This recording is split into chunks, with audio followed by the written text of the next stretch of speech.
Please stand by for one moment while our transmitters attempt to locate the Parka Patrol.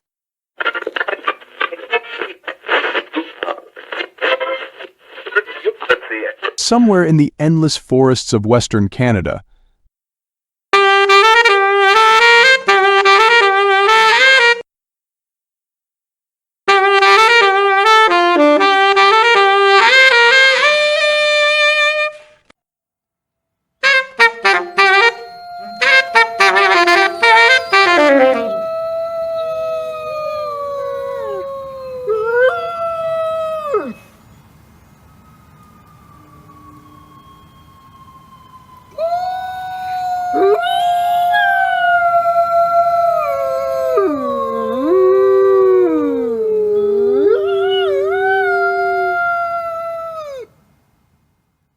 Hello again, Parka fans, and as usual, I'm your host, Ranger Mike. I'm thrilled to have you along for another thrill-inducing episode of the Parka Patrol. The last few episodes have been a bit more exciting than what I prefer, so tonight we thought we'd try and dial things down a bit, maybe even help you get ready for bed. No worry, I'm thinking zen-like wave of Canadian forest calm. Let's face it, I live in Radio Tower in the woods for a reason. So, let's make a cup of sleepy tea and just relax for a change. Take a night to slow down. You want peppermint in that?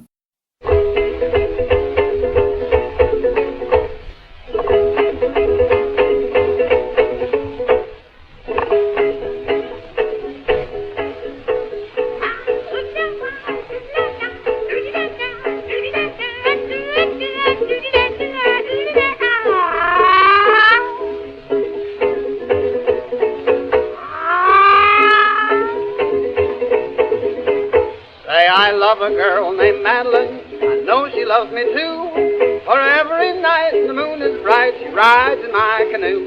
At midnight on the river, I hear her father call. But she don't care and I don't care if we get back at all, because I'm paddling Madeline home. Say when I'm paddling Madeline home. First I drift with the tide, pull for the shore. I hug her and kiss her, then paddle some more. I just keep paddling Madeline home until I find a spot where we're alone. Oh, if she'd only say, throw your paddles away. Paddling Madeline, sweet, sweet Madeline, paddling Madeline home. Hallelujah, hallelujah.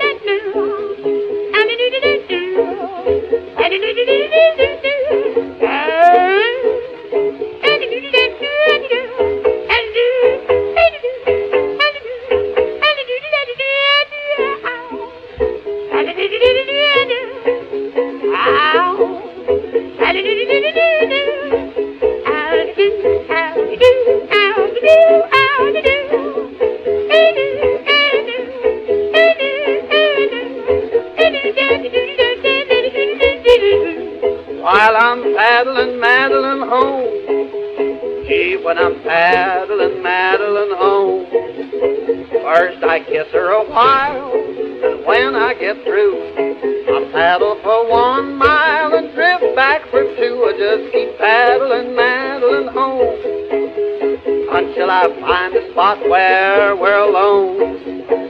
Then she says with a grin, come, you'd better begin. Paddling Madeline, sweet, sweet Madeline, paddling Madeline home. Once I kissed her so loud, the moon hid in a cloud. Paddling Madeline, sweet, sweet Madeline, paddling Madeline home. George Edward paddling Madeline home for almost 100 years now. Long trip. It's occurred to me that nobody ever seems to look sleepier than when I talk about comic books and role-playing games. So that seemed like a good place to start. Checking out the spinner rack, and what do we find? Maple Leaf All-Stars number 20. That's a classic. On the cover, we've got my all-time favorite hero, the Halifax Explosion. Studying in a remote monastery in the mountains of Nova Scotia, young Terry Terryson learns to focus his willpower to make his skin like unto dynamite. Vowing to rid the world of evil, he becomes the hero known as the Halifax Explosion. This issue, he's fighting a German submarine with robot arms and legs attached. Not even the Halifax Explosion can put a dent in the U-Bot. See what they did there, U-Bot? It's going to be a movie soon, I heard.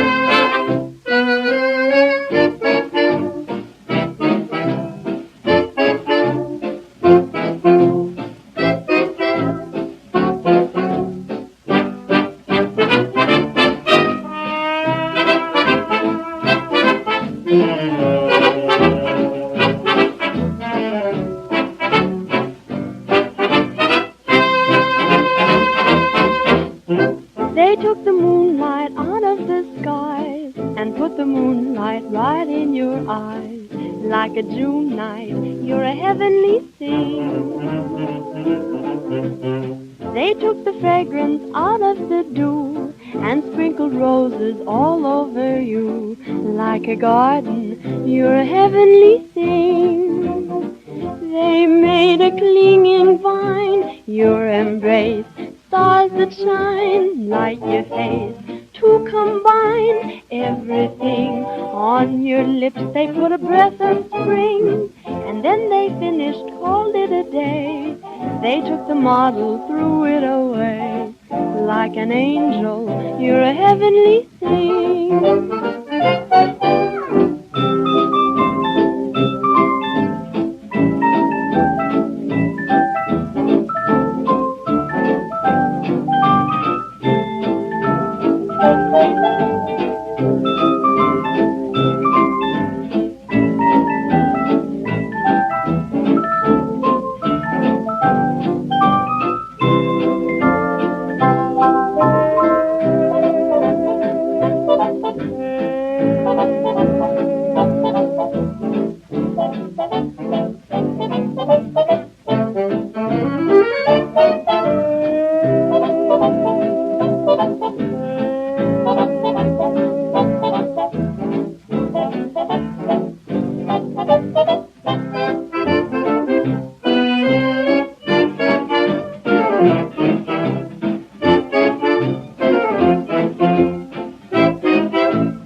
John Bester and Joy Lynn, you're a heavenly thing.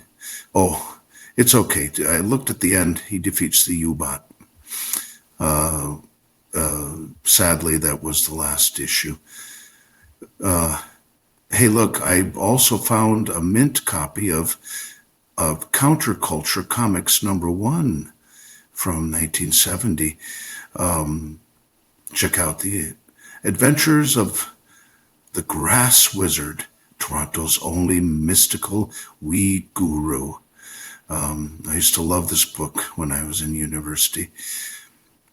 After studying magic for 1,000 years, Grass Wizard, decides to quit the establishment and dedicate his life to being mellow. Isn't that good advice for all of us? I wonder how Grass Wizard felt about legalization. Remember his catchphrase? Bring on the mellow. Grass Wizard was published on the West Coast, to the surprise of absolutely nobody. As young a love for you, she She told me that you was too young. I wish, dear Lord, that I never seen your face. I'm sorry you ever was born. Irene, good night. Irene, good night. Good night, Irene, and good night, Irene. I guess you in my dream. Sometimes I live in a country. Sometimes I live in town. Sometimes I have the great notion to jump into the river and drown. Irene, good night. Irene, good night.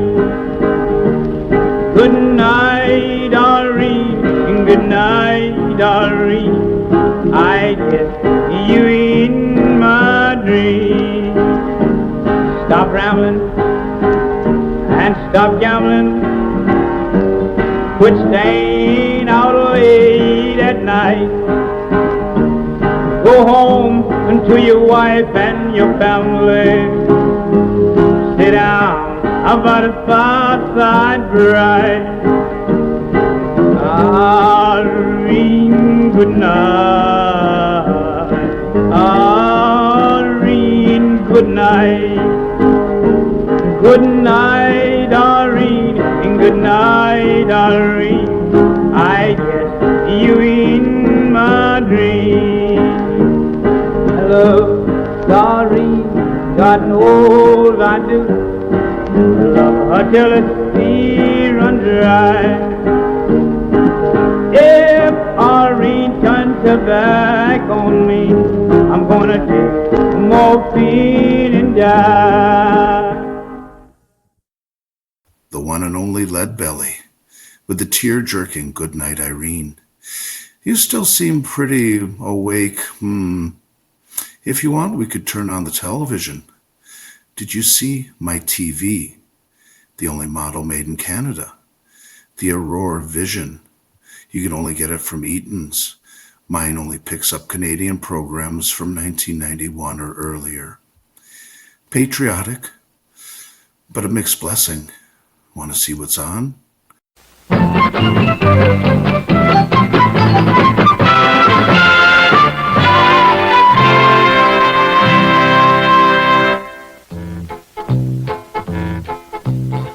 You know, I must be getting absent-minded. I left my glasses somewhere and I can't find them. I'll bet they're around here, right under my nose. Which reminds me of a story about buried treasure that was right under everybody's nose for more than 2,000 years, until this fella came along and... Oh, well, it's better if I show you the story on my time machine.